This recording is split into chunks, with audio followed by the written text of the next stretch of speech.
This is Friday, 21st of October 2022, down at Campaspe River Walk. This is the old swimming hole. That was from 1930 to the 50s, just showing some of the aftermath of last week's flood. And then it comes down to the ford and the weir and the old ruins of the footbridge.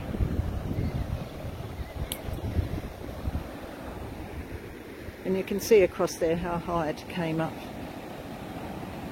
through all the litter in the trees.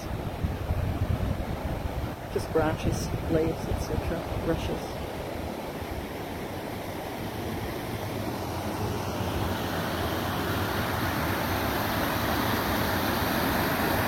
See the big trunk there. A couple of big trunks.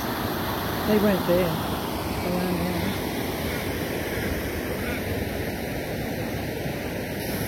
Still flowing quite fast.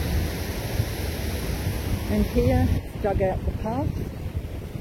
Those tree roots were never exposed. You could walk safely across there. And the river was already up from weeks ago. But you can see how much higher it got. We would have been under here.